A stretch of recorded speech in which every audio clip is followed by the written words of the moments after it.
So the story starts off with the Icolex.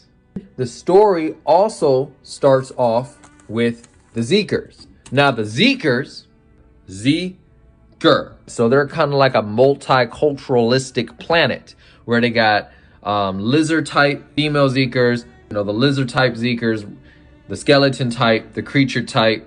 Pure races might look a little different than, they're ancient Zeekers, but that goes into the story. Fire type mixed with flame Zeekers, which is flame is a different type of race of people or aliens that live on a different planet. The flame type, which are the Floxomegaflox, are the flame type. So you have different type of flame type. They live on a different planet called Flixmoflox. They try to keep themselves separate. They do interact with the Zeekers, and they go to prehistoric planets with dinosaurs on it to eat food, but they are working to try to overpower other civilizations in order to enslave them, to build stuff for them. But that is in between where they are at, kind of. So the story kind of displays that throughout the story. However, going back to the Zeekers, the story starts off with the king and the queen. And so the Zeekers establish themselves through power. The power in which they establish themselves is basically they have the ability to shoot stuff out of their mouth, their tail. It's kind of like if you think of Dragon Ball Z, they are able to charge their ki and shoot stuff from that. The Zeekers can do the exact same thing, except for everything they shoot is made out of a hot fire. It's like a gas, solid type of, it's kind of solid, it's very hot, and it's like a gas. So it's kind of mixed with gasoline and smoke and fire all in one. So it is a substance that is similar to the fire. It looks like fire, but it is solid. It's not just burning you. It literally has the ability to touch you. And when it touches you, when you feel it, it feels like a gasoline. It feels not like water, but more like a chemical that is similar to gasoline. So you could say they're the gasoline type, but they're the fire type because this gasoline liquid chemical that they're able to spit outside themselves basically is bright and has an aura that is similar to fire.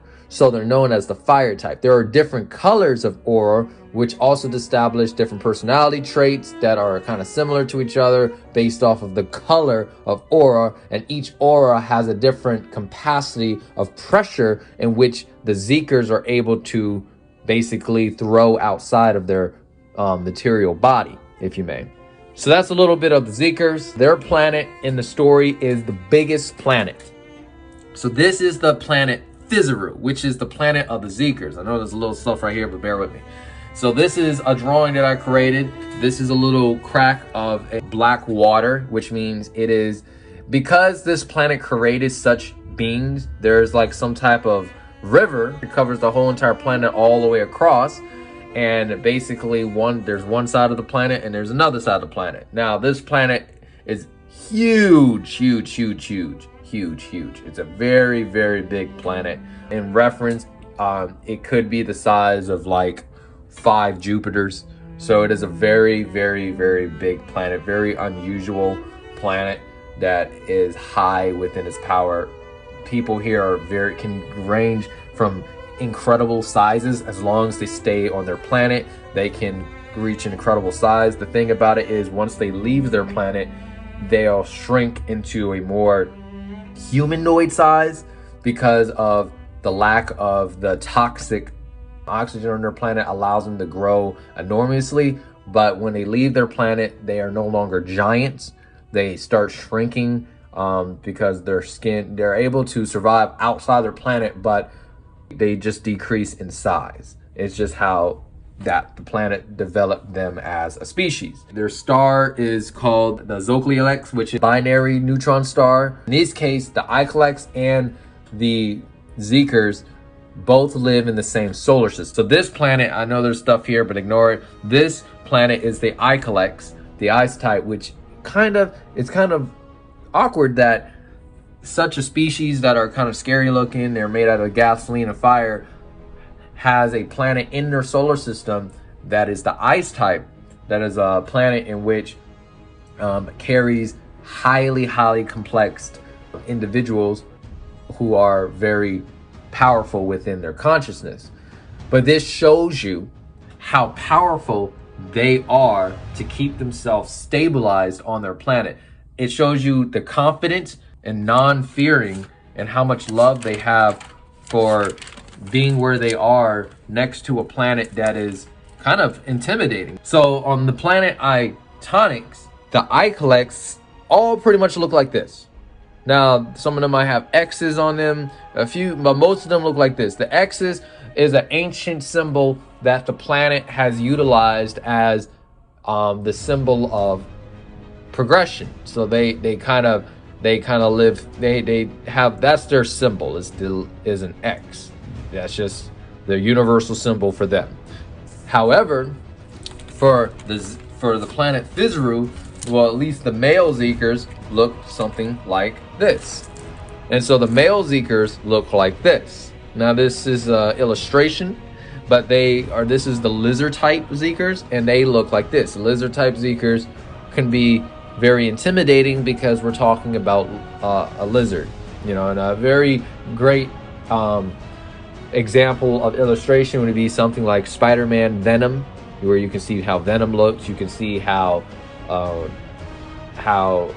Lizard in Spider-Man looks, and it looks similar to that, except for the Zeekers have gasoline. They're made of liquid. They have very liquidly like tongues. Their eyes range from different symbols. Each Zeeker has a different eye, which shows their intimidation level, shows their intelligence. Their symbol of their eye really portrays their personality given traits. Like this eye shows you that this Zeeker is kind of like a lower developed Zeeker. So this Zeeker is kind of like only focused on what's in front of him. And he's short-tempered, not that intelligent. So there's a lot of personality traits resembling from how they look just by their face. So moving forward, now that we have discussed a little bit about the Zeekers and a little bit about the Icolex, a little bit about the planet of Fizeru, which is where the Zeekers live, which is the biggest, most physiological planet in Legions of Fantasy. And then you have the ice type, the Icolex, which holds the most highly spiritualized, transforming into a higher existence alien race of human beings on this planet. Next, we will talk about Vorax. Now, this is Vorax. Vorax is the god of the Zeekers. He is the king. He has been the king for many generations of Zeekers. He is very ancient within his power, and he is not that wise, only because the Zeekers do not focus on wisdom to lead, they focus on power. Whoever is the most powerful is the leader. Now, of course, when it comes to power, you can be somebody. Power does initially have to have wisdom and knowledge and experience, because you have to, for the Zeekers, to gain power takes a lot of patience, takes a lot of confidence, takes a lot of natural stress of not giving up, and it takes a lot of hardship. So such a great power takes many years. So his age would be around 200,000 years. So he is very ancient within his age. But however, the story will show you that even though he is this old, he still starts to realize that power is not everything. So we go here, this is a powerful planet, but yet this planet is in the same solar system of this planet with human life. But these humans are more powerful than these humans. So an Icolex in this sense is more powerful than this guy from a civilization point. Now, if they were to do one-on-one and he was to leave his planet, then he would be vulnerable. But on his planet, this Icolex on his planet is together, they are way more powerful than them. They are not powerful in the sense where they can beat them up.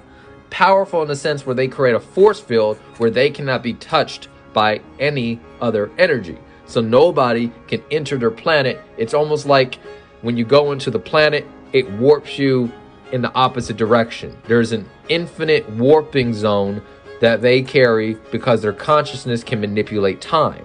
So now you're starting to understand that you can manipulate your reality if the consciousness is at a higher level of being utilized. So they have unlocked powers that they are millions of years from unlocking. So sooner or later, their planet will seem to be there, but their planet will be gone, and it will be transformed into a different existence, which will be interesting.